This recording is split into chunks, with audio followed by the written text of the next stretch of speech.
बिहार के राजनीतिक गलियारे से बड़ी खबर। मंत्री मदन साहनी ने की इस्तीफे की पेशकश। बिहार सरकार में समाज कल्याण मंत्री हैं मदन साहनी, जिन्होंने इस्तीफे की पेशकश की है। हम बिहार से आपको बड़ी खबर बता रहे हैं। अफसरशाही से नाराज हैं मदन साहनी।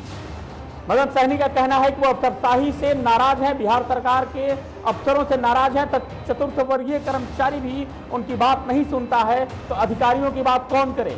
पार्टी में रहने की कही बात, लेकिन उनका यह भी कहना है कि वो पार्टी में बने रहेंगे, लेकिन मंत्रालय से इस्तीफा देंगे, वो मंत्री पद से इस्तीफा देंगे। बिहार की राजनीति से जुड़ी ये बड़ी खबर, बिहार राजनीति और बिहार सरकार दोनों से जुड़ी ये बड़ी खबर। बिहार की राजनीति से एक बड़ी खबर आ रही है। समाज कल्याण मंत्री मदन साहनी ने इस्तीफे की पेशकश कर दी है। हमारे साथ खुद मंत्री मदन साहनी, उनसे बातचीत करेंगे। सर, आखिर क्या कारण है जो आपने इस्तीफे की पेशकश की? बिहार के अंदर अफसर बेलगाम है और कोई भी एमएलए मंत्री का बात अफसर नहीं सुनते। यहाँ तक कि जो हमारे विभाग के सचिव हैं, अपर मुख्य सचिव हैं, वो भी हम लोग की बात को नहीं सुनते हैं। 5 साल से हम लोग इस यातना को झेल रहे हैं। अब हम लोग को इसको झेलने का क्षमता नहीं रहा, इसलिए हम लोगों ने इस्तीफा करना ही सही रास्ता चुना है और हम इस्तीफा करने जा रहे हैं। मुख्यमंत्री जी से कुछ बातचीत भी हुई? कोई बातचीत नहीं है, क्योंकि उनको कहना हम इस मामले में उचित नहीं समझते। अफसरों पे आरोप लगा रहे हैं, तो क्या अफसर ऐसे काम कर रहे हैं? सबको मालूम है कि बिहार में अफसर बेलगाम है, भ्रष्ट है और कोई भी जनप्रतिनिधि की बात को नहीं सुनते हैं। इसलिए हम लोग सिर्फ पद पर बने रहना, लोगों की सेवा नहीं कर पाना, यह हम लोग की असफलता है। इससे हम लोग क्षुब्ध होकर के, दुखी होकर के अपना पद त्याग। मंत्री पद छोड़े हैं, पार्टी भी छोड़ेंगे? नहीं छोड़ेंगे हम लोग, न नेता को छोड़ेंगे। पार्टी के साथ रहिए निश्चित रूप से। सिर्फ जो कार्यवाही नहीं हो पा रही है, आखिर क्या वजह है जो कार्यवाही उन लोगों पे नहीं हो पा रही है, अफसरों पे? डिपेंडेड है, सरकार उस पर डिपेंड है। आपने पक्का प्लान बना लिया, कंफर्म है कि अब ये कोई दिखावटी नहीं है, हमने सोच समझ कर निर्णय लिया। तो देखिए, ये तो हमारे साथ मंत्री मदन साहनी, जिन्होंने इस्तीफे की पेशकश कर दी है। अफसरशाही के कामों से ये नाराज हैं और इनका साफ कहना है कि अब ये इस्तीफा दे देंगे। निशेष ठाकुर, DTV भारत, पटना।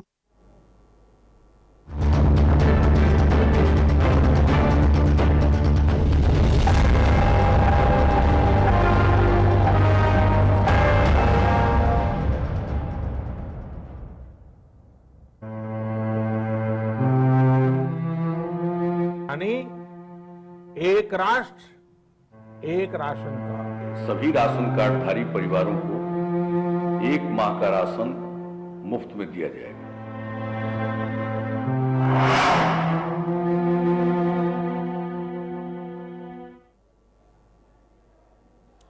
कोई बोतल ढूंढता है, कोई प्याला तलाशता है। उसी मदिरालय में एक छोटू भी है जो बस निवाला तलाशता है। नमस्कार, मैं हूं आपके साथ अधूरा अरुण और आप देखना शुरू कर चुके हैं DTV की खास मुहिम ऑपरेशन रोटी। ऑपरेशन रोटी में हम आपको अलग अलग राज्यों के कई जिलों की तस्वीरें दिखा चुके हैं। कहीं से राशन नहीं मिलने की खबर थी, तो कहीं से खराब राशन मिलने की। लेकिन आज की तस्वीर कुछ अलग है, और ये तस्वीर कैसे अलग है ये भी हम आपको दिखाएंगे।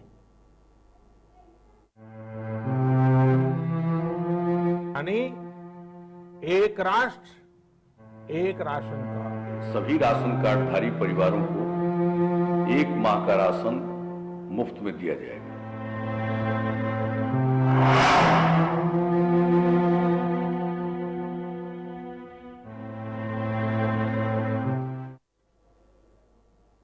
इस रिपोर्ट के बारे में हम आपको कुछ नहीं बताएंगे, क्योंकि ये रिपोर्ट ही अपने आप में मुकम्मल है।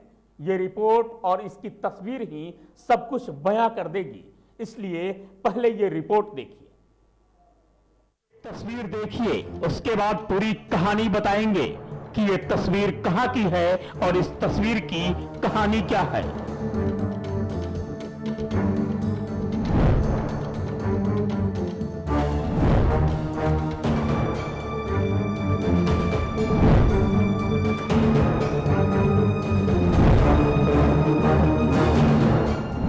मांग की है सरकार से? मांगे तो देवे न करता है कुछ।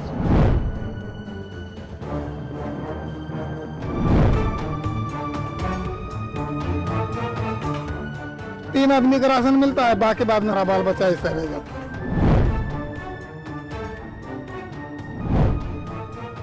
ये जगह इसे हिंदुस्तान का है जहां रोज योजनाएं बनती हैं और वो सभी योजनाएं गरीबों के लिए ही बनती हैं। कड़वी सच्चाई ये है कि उन योजनाओं को बनाने वाले और योजनाओं को लागू करने वाले बन जाते हैं लेकिन नहीं बन पाता है तो गरीब इंसान जो हर रोज इस उम्मीद में जागता है कि आज शायद सरकार उसकी किस्मत बदल देगी और हर शाम को यह सोचकर सो जाता है कि शायद कल उसकी बारी आएगी, कल उसकी किस्मत चमक जाएगी, कल उसके दर पर भी सरकारी योजनाएं दस्तक देंगी और वो एक शानदार जिंदगी जी पाएगा।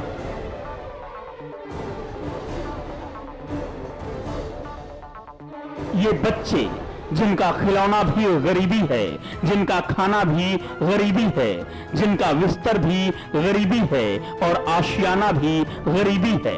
ये तस्वीर है बिहार के जमुई जिले के झाझा प्रखंड की। झाझा प्रखंड का खैरा घाट, जहां शायद गरीबी भी इन गरीबों की दशा और दुर्दशा देखकर एक बार ठिठक जाती होगी, लेकिन सरकारी सिस्टम तक इनकी आवाज नहीं पहुंचती। जब चुनाव होता है तो इनके पास भी नेता आते हैं जो इन्हें सपने दिखाते हैं, लेकिन चुनाव के बाद ही इनके सपने वैसे ही टूट जाते हैं जैसे ये खुद टूट चुके हैं। न इन्हें आवास की सुविधा मिलती है और न ही भोजन की। इनका कहना है कि इनके पास कोई कार्ड नहीं है जिसकी वजह से इन्हें कोई सुविधा नहीं मिल पाती।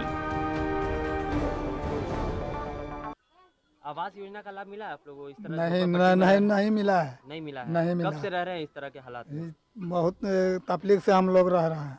कितना साल से रह रहे हैं हाँ? इस तरह? कितना वर्षों से रह रहे हैं? हाँ, उम्र देख लीजिए कितना मतलब जब से आप लोग का जन्म हुआ है, तब यही है। सरकार कुछ ध्यान दी है कभी? कुछ नहीं दिया है, कुछ नहीं ध्यान दिया। कुछ नहीं ध्यान दिया। लिख कर को ले जाता है, उसके बाद फिर घूर के आता है नहीं। चुनाव के टाइम जो लोग आते हैं, हाँ, उसी टाइम में क्या बोलते हैं? चुनाव के टाइम चुनाव के टाइम में कहेगा हाँ तुम लोग को इंदिरा आवास मिल जाएगा, लेकिन कहीं नहीं मिला।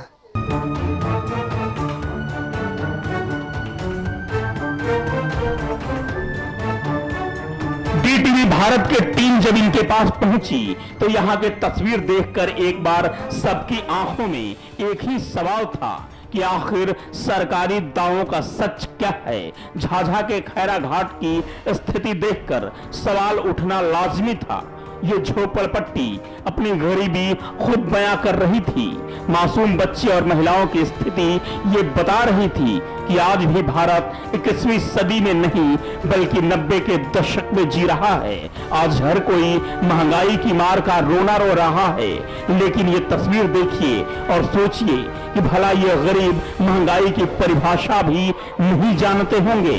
इन्हें पेट्रोल और डीजल से भला क्या मतलब? इनको 2 वक्त की रोटी और एक मकान मिल जाए तो यही खैरा घाट इनके लिए स्वर्ग हो जाएगा।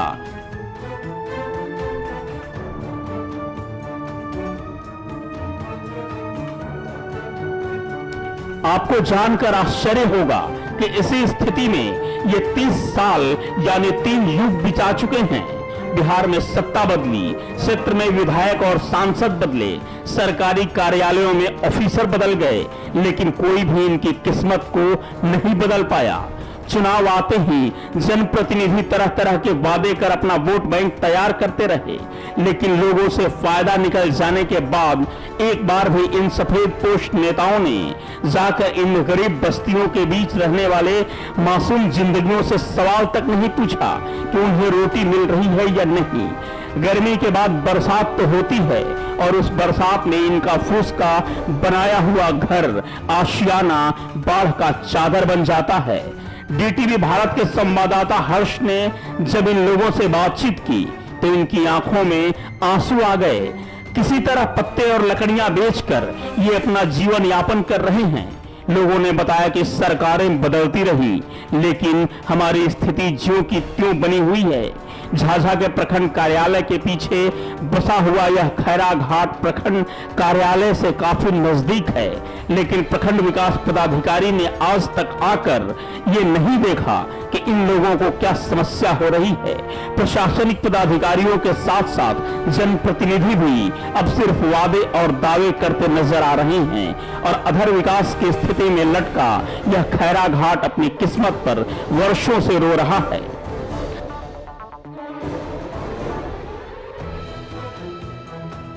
इस तरह से जो झोपड़पट्टी में आप लोग रह रहे हैं, कभी आवास योजना का लाभ आप नहीं मिला है क्या? नहीं, कुछ नहीं। कभी मांग किए हैं सरकार से? मांगे तो देवे न करता है कुछ। अच्छा, राशन मिलता है सही टाइम पे? नहीं, राशन नहीं मिलता है। कितना मिलता है? 5 किलो। 5 किलो मिलता है। हाँ। कितना लोग हैं आप लोग? 3 लोग में 5 किलो मात्र मिलता है। सरकार से आवास योजना का मांग करते हैं ना, इंदिरा आवास का? आप लोग का कुछ नहीं है तो नहीं देता है। चाहिए ना आप लोग को? हाँ, इनका आप लोग को चाहिए या नहीं चाहिए? चाहिएगा तो देवे न करता है सरकार। मतलब मांगने पे भी नहीं मिलता है? नहीं मिलता है। कब से रह रहे हैं इस तरह का स्थिति में? बहुत दिन से। बहुत वर्षों से रह रहे हैं। हाँ। सवाल ये है कि कहां है सरकारी योजनाएं, कहां है पीएम आवास योजना, कहां है गरीब कल्याण योजना, या फिर ये गरीब नहीं है? कहां है राशन योजना, कहां है उज्ज्वला योजना? आखिर कब बदलेगी इन गरीबों की किस्मत? आखिर कब मिलेगा इन्हें भरपेट भोजन? कब ये मासूम स्कूल जाएंगे?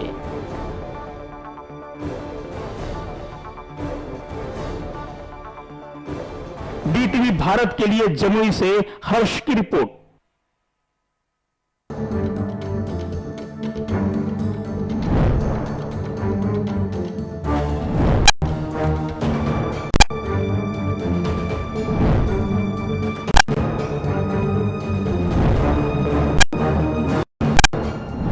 की है सरकार से? मांगे तो देवे न करता है कुछ।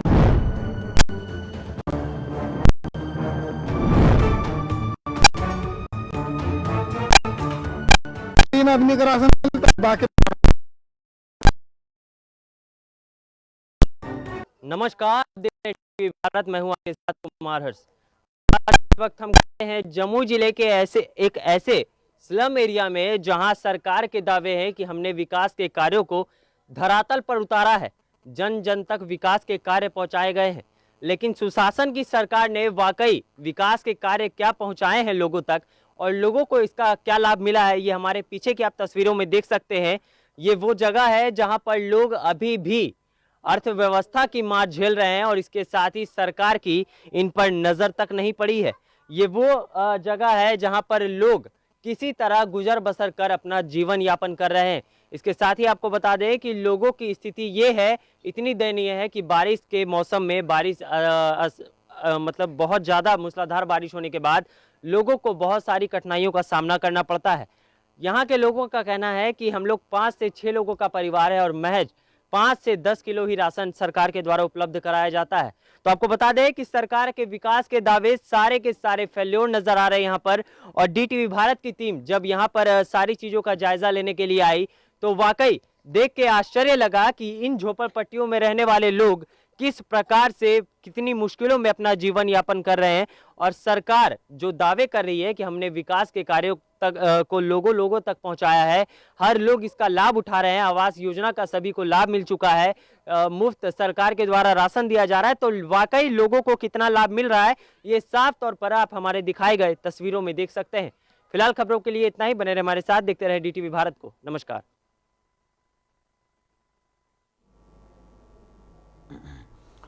और इसी रिपोर्ट पर हमारे साथ वीडियो झाझा के दीपेश जी हमारे साथ जुड़ चुके हैं। दीपेश जी, स्थिति यह है कि लोगों के पास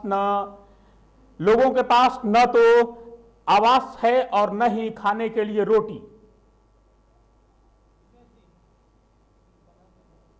दीपेश जी, आपसे पहला सवाल यही है कि आप वहां अधिकारी हैं और लोगों की स्थिति यह है कि न तो उनके पास आवास है न ही खाने को रोटी।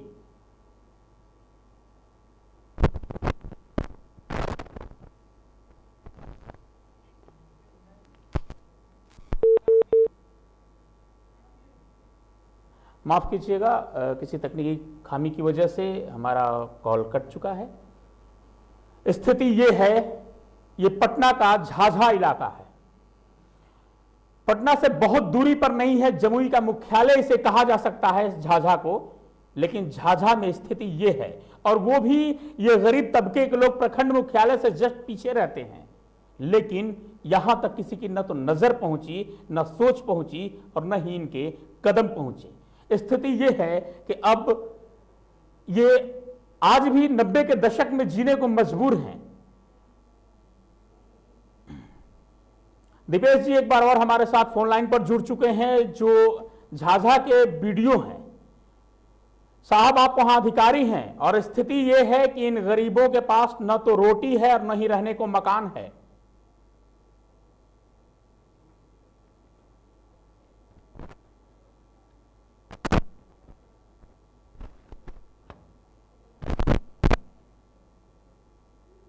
दीपेश जी हमारी आवाज आज तक पहुंच रही है?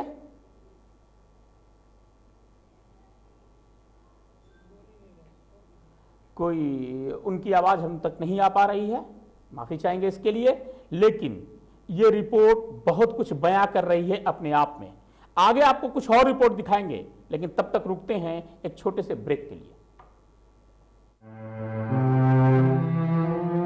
यानी एक राष्ट्र एक राशन कार्ड। सभी राशन कार्डधारी परिवारों को 1 माह का राशन मुफ्त में दिया जाएगा।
यानी एक राष्ट्र एक राशन कार्ड। सभी राशन कार्डधारी परिवारों को 1 माह का राशन मुफ्त में दिया जाएगा।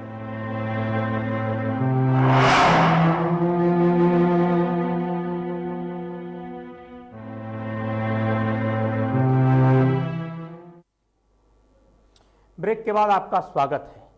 पहले हालत खराब थी, अब हालात खराब हैं। ये रिपोर्ट उस थाली की है जिस पर लगातार डकैती जारी है।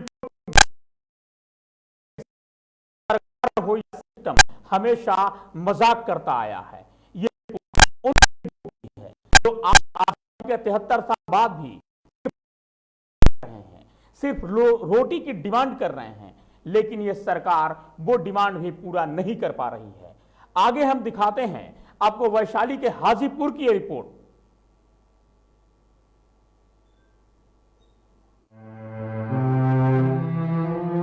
यानी एक राष्ट्र एक राशन कार्ड। सभी राशन कार्डधारी परिवारों को 1 माह का राशन मुफ्त में दिया जाएगा।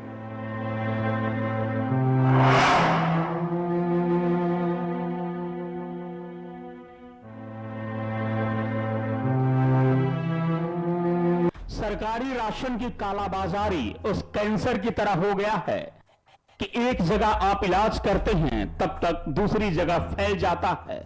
स्थिति यह है कि एक जगह की कार्रवाई पूरी नहीं होती और दूसरी जगह का मामला सामने आ जाता है। कोरोना काल में राशन डीलरों की चांदी रही है। गरीबों की थाली पर इस दौरान जितनी डकैती की गई है शायद ही कभी की गई हो। गरीबों को दिए जाने वाले राशन की कालाबाजारी की खबरें तो आम हैं, लेकिन कोरोना काल के दौरान जितनी कालाबाजारी की गई उसकी आशंका शायद सिस्टम और सरकार को भी नहीं होगी। ये तस्वीर देखिए, ये तस्वीर है वैशाली के हाजीपुर की, जहां अंचलाधिकारी की गाड़ी लगी है। वहीं एक ट्रक खड़ा है जिस पर कई बोरा राशन लदा है। पुलिस गोदाम सील करने की कार्रवाई कर रही है।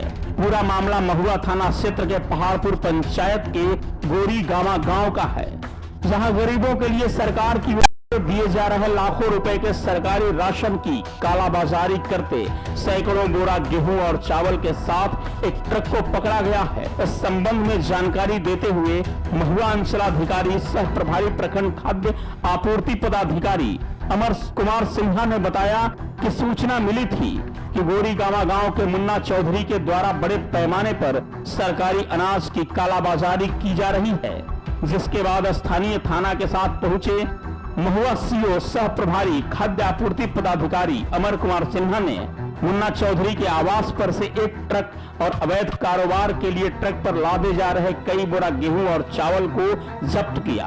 ट्रक को भी सीज किया गया। साथ ही गोदाम में रखे अनाज को देखते हुए गोदाम को भी सील कर दिया गया। अंचलाधिकारी ने बताया कि मामले की छानबीन की जा रही है, उसके आधार पर उचित कार्रवाई की जाएगी।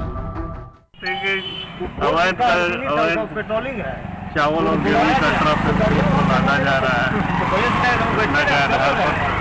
कहा गया कि मुन्ना चौधरी के घर पे लगाया जा रहा है। ट्रक लगी हुई है, ट्रक पर पहुंचने पर ट्रक लगी हुई है।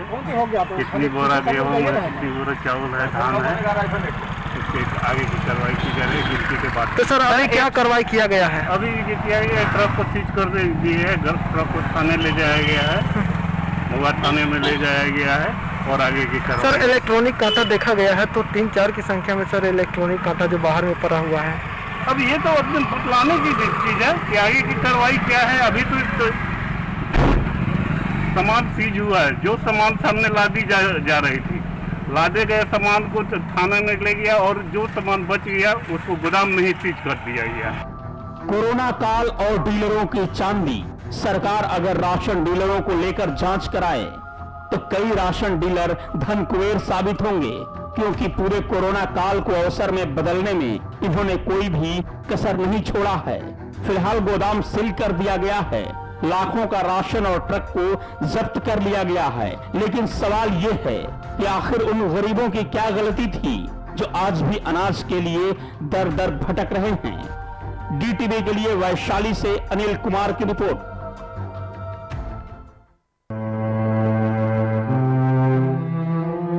यानी एक राष्ट्र एक राशन कार्ड। सभी राशन कार्डधारी परिवारों को 1 माह का राशन मुफ्त में दिया जाएगा।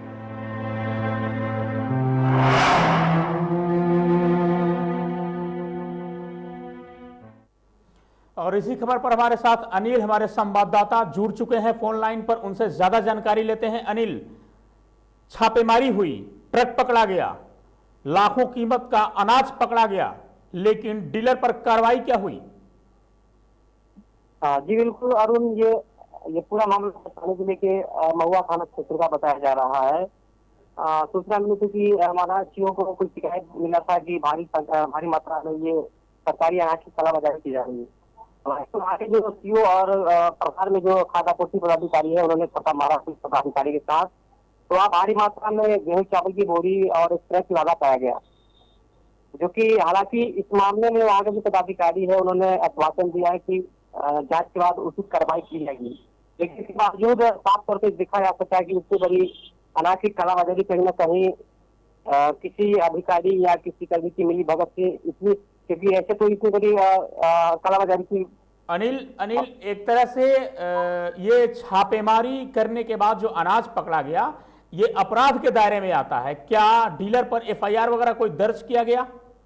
देखिए, फिलहाल जब अधिकारी बात हुई तो उन्होंने साफ तौर पर कहा कि अभी जांच चल रही है, जबकि साफ दिखा जा रहा है कि इतनी भारी मात्रा में अनाज आखिर आया क्यों। इसके बावजूद भी जो आगे संबंधित अधिकारी है वो जांच और जांच के बाद कार्रवाई की बात कर रहे हैं। जी, सबसे जो एक बड़ी बात है कि छापेमारी हुई, अनाज पकड़ा गया, डीलर पर कार्रवाई हुई या नहीं हुई, जांच होगी, उस पर कार्रवाई होगी, अलग बात है। लेकिन जो सबसे अहम सवाल है कि जिन गरीबों के अनाज को बेचा जा रहा था, आखिर उन गरीबों के लिए क्या व्यवस्था की जा रही है गवर्नमेंट की तरफ से या प्रशासन की तरफ से?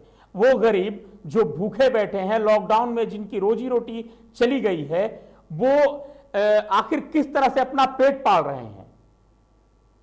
जाहिर तौर पे ये कोरोना काल जो है हर गरीबों के लिए जो मुसीबत हो रहा है, और इसे हालांकि सरकार ने कोशिश किया कि लोगों तक अनाज पहुंचे, लेकिन कहीं न कहीं ये कालाबाजारी करने वाले जो धंधेबाज होते हैं अपनी चांदी काटने के लिए इस तरह से बड़े पैमाने पर ये अनाजों की कालाबाजारी खरीद बिक्री का करते हैं, जो कि कहीं न कहीं एक गरीब का हक मारा जा रहा है। जी अनिल, बहुत बहुत शुक्रिया इस जानकारी के लिए। तो ये रिपोर्ट थी वैशाली के हाजीपुर की। स्थिति ये है कि जो किसान अनाज उगाते हैं, जो गरीब मजदूर मेहनत करके खेतों में काम करके अनाज उगाते हैं, लेकिन उसी अनाज के लिए उन्हें सरकार की दया पर निर्भर रहना पड़ता है। आगे उसी अनाज के लिए वो दर दर ठोकर खाते हैं। सरकारी कार्यालयों के बाहर अपना राशन कार्ड लेकर लाइन में खड़े होते हैं, वहीं डीलर के दुकान के आगे राशन कार्ड लेकर दुकान के आगे खड़े होते हैं, तब कहीं जाकर उन्हें राशन मिलता है। आखिर ऐसा क्यों? सवाल एक और अहम है कि छापेमारी हुई, कई क्विंटल चावल और गेहूं पकड़े गए, लाखों रुपए का सामान बरामद हुआ, ट्रक भी जब्त किया गया, डीलर पर कार्रवाई हुई, लेकिन आखिर उन गरीबों के बारे में किसने सोचा जिनका अनाज यहां बेचा गया था? किसने सोचा कि आखिर वो गरीब क्या खाए होंगे, इतने दिनों तक कैसे रहे होंगे, अपने बच्चों को क्या समझा रहे होंगे, क्या कह रहे होंगे कि आखिर उनका अनाज कहां गया, वो कैसे अपनी जिंदगी जी रहे होंगे। कल आपके साथ हाजिर होंगे कुछ और रिपोर्ट्स के साथ, किसी और जिले की खबर के साथ। तब तक आज के लिए हमें दीजिए इजाजत। देखते रहिए DTV भारत।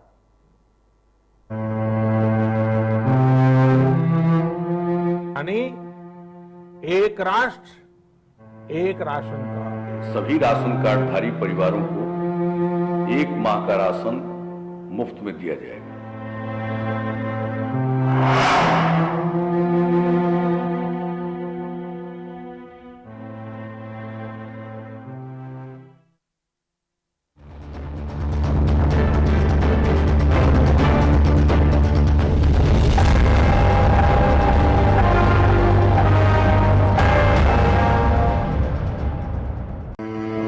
गरीबों को मिल रहा चावल और आटा, कितना सच है ये सरकारी डाटा? पेट नहीं रजिस्टर भरता है, थाली पर डकैती भला कौन करता है? राशन डीलर की मनमानी, आधी रोटी की पूरी कहानी। ऑपरेशन रोटी देखिए DTV भारत पर शाम 6 बजे। नमस्कार, मेरा नाम है सौरभ सफारी। मैं पटना रंगमंच का एक अभिनेता हूँ। कुछ दिन पहले मेरा कोरोना का रिपोर्ट पॉजिटिव आया था, जिसको सुनते ही मेरे घर वाले, मेरे दोस्त सब लोग परेशान हो गए थे। ऐसी स्थिति में मैं घबराते हुए नहीं बल्कि हौसले से और समझदारी से काम लेते हुए डॉक्टरों की सलाह पर घर में ही रह करके खुद का इलाज किया और सारी सुविधाएं ली, और दिन में 3 बार भाप लिया, और जो भी चीज़ होता है इन चीज़ों पे संयम रखा और इन चीज़ों का काम किया। तब जा करके मेरी स्थिति में सुधार हुआ और आज मैं कोरोना निगेटिव। हाँ, मैंने कोरोना को हराया है। आप भी हिम्मत रखिए, हौसला रखिए, अपनों का सहयोग लीजिए और कोरोना पे जंग जीतिए। धन्यवाद। गरीबों को मिल रहा चावल और आटा, कितना सच है ये सरकारी डाटा। पेट नहीं रजिस्टर भरता है, थाली पर डकैती भला कौन करता है। राशन डीलर की मनमानी, आधी रोटी की पूरी कहानी। ऑपरेशन रोटी देखिए टीवी भारत पर शाम 6 बजे।